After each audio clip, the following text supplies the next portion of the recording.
Өдрийн телевиз Чингис хаан үндэсний музей хамтран үзүүлж байна.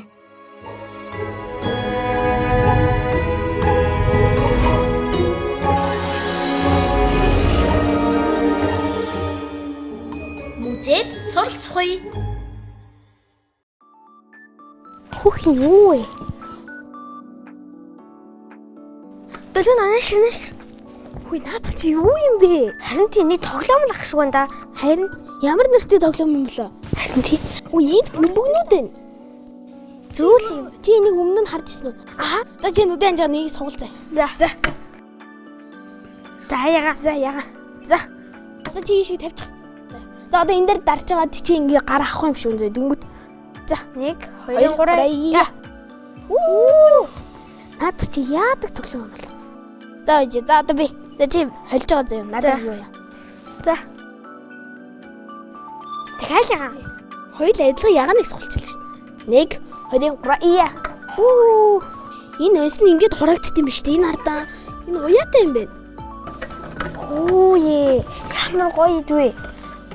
Ингэдэм шүү. Энд чинь ингээ хүнд байгаа шүү дээ. Энд ингээ хүнд юм тавингууд энийгээ шидэхдээ энэ хүнд юм нэгээд энийгээ ингээ акцент өгж байгаа ингээ дээш ингээ шидүүл.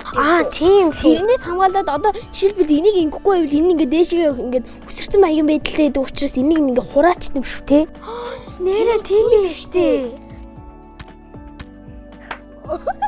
Сайн байцгаана уу? Сайн байна архилагчаа. Таяр тоглоод үзсэн үү? Би таярт үзүүлэхэд авчирсан. Энэ тоглоомны нэрийг уруур харуур гэдэг. Уруур харуура.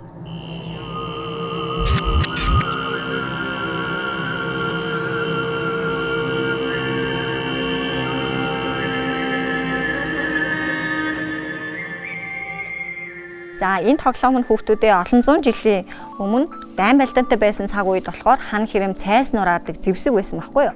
Тэгээд тухайн үедээ яаж бүтээж исэн бэ, яаж ашигладаг байсан бэ гэдгийг хүүхдүүдэд танилцуулах үүднээс ингэж жижигрүүлсэн хувилбар нэг. Тэгээд энийг ганцхан хан хэрэм л нураахад ашигладаг юм уу? Ихэвчлэн хан хэрэм нураахад ашигладаг. Яг тэгэхээр тухайн үед ингэж өөр нэг улс руу довтлоо гэж үзэхэд маш юм өндөр хан хэрэмтэй байх юм бол тэрийг мориороод авч чадахгүй шүү дээ. Тийм учраас холоос ингэж харавдаг байсан байхгүй юу? Энэ уруур харвараар хан хэрмийг нураана гэхээр хэр өндөр хан хэрмийг нураадаг байсан болоо? Сурвалжид тухайн хан хэрмийг ойролцоогоор 4 м гэж үзсэн байдаг. Гэхдээ зөвхөн 4 м гэсэн үг биш шүү дээ. Хүүхдүүдээ 4 м-ээс бүр өндөрч байж болно. Хөөхт юм уу? Тэгвэл яаж угаасан мортой хараагаад гарах вэ? Хөө аврахад ч угаасан хэцүү юм байна. Олон зуун жилийн өмнө дайн байлдаантай байсан цаг үед улсынхаа нийслэлийг ч юм уу барилгаа хот хэрмээ за дээрээс нь хүн ардаа аврахын тулд тухайн хүмүүс маш олон зэрэг зэвсэг зохион бүтээдэг байсан. Тэрний нэг нь гуруулаагийн харж байгаа уруур харвар. Манай музей суралцгаа нэвтрүүлгийн онцлог нь юу вэ? Өнгөрснөөр аялуулдаг. Тийм ээ. Тэгвэл гуруулаа 13 дугаар зуунд руу очиж уруур харвар хийж байгаа хүнтэй уулзах уу? Тэгээл та. За явцгаая. 1 2 3. Сайн байна уу хаа? Сайн байна. Та юу хийж байгаа юм бэ? Та хоёр тийш нэг хардаа. Харж байна. Энд чинь нөгөө уруур харвар юм шүү. Та хоёр чинь уруур харвар гэж мэддэг хэрэггүй. Багсах мэднэ. Бид нэр саяхан энэ газар ирсэн. Тэгээд шинэ зэвсгээ зэхэж байгаа хэрэг л дээ. Энэ зүйлийг ямар модоор хийх вэ? Ихэвчлэн нарс тэгээ хушаар хийдэг. Ялхана. Тэрийг хардаа. Тэр чинь хоёулынх нь тоглож ирснээс бараг 40 дахин том юм шүү. Үгүй ээ, энэ бүр 100 дахин том байж тээ. Тийм байна те. Энэ хардаа хоёулынх нь тоглож чинь ийм жижигхэн байсан.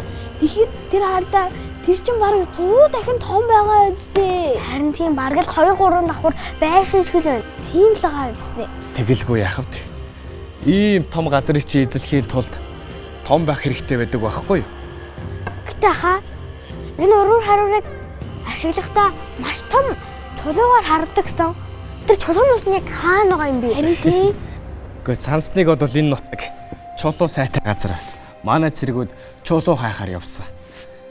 Чулуу муутай газар ч хэцүү шүү. Юу олцсныг нь шиднэ. Гөөр модоо норгож байгаа шиддэг гээл бод. Гэхдээ манай цэргүүд ч ирж байна. Ах нь явж уруур харвараа өгсрээд. За танд амжилт хүсье. Тэгээд та энийг очиод хадаад л болоо гэсэн үг үү? Хадах хий. Углуургаа ашиглаад угсраад л болоо. Инхүүлээ найзаа, энэ аялал бол миний аялж үзчихсэн аяллуудаас хамгийн гоё аялал нь байлаа. Найзтайгаа зүг аялал, зөндөө олон мэдээллийг олж мэдээд л. Хоёулаа юу юугаар аяллаа? Сайн байна уу хүүхдүүдээ? Бэлэгдэхгүйрээс яриад байна уу та? Харин тий. Та ямар гоё үзэсгэлэнтэй юм бэ? Тийм ээ. Энэ бол миний ивэр. Би нэг ивэртэй. Харин морины тууранаас ялгаатай, салаа туурайтай болохоор намайг гөрөөс гэдэг юм. Тэгэхээр та хоёр намайг бэлэгт гөрөөс гэж дуудаж болно. Ноёнтоо их хуралдаа эхлэх гэж байна. Таныг дотор хүмүүс хүлээж байна. Ямар үзэсгэлэнтэй хандлан бэ?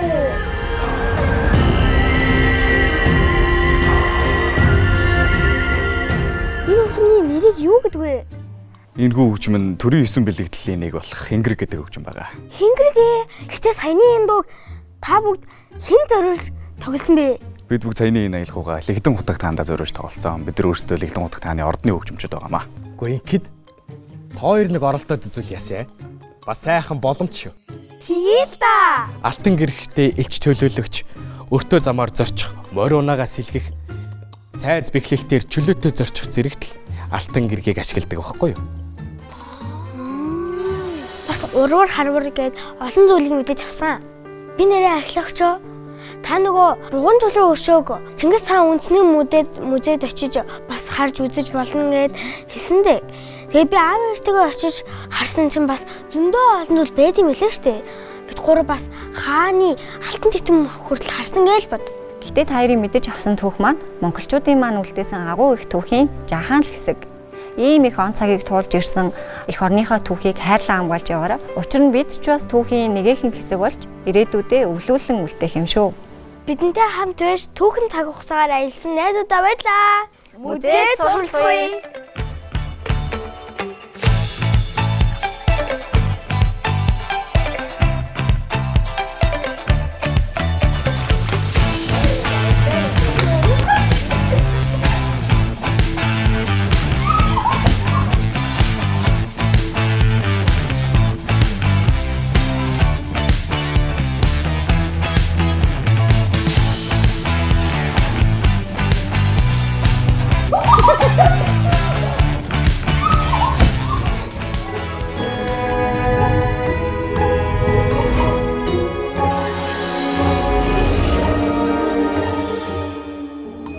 Музейд суралцъя.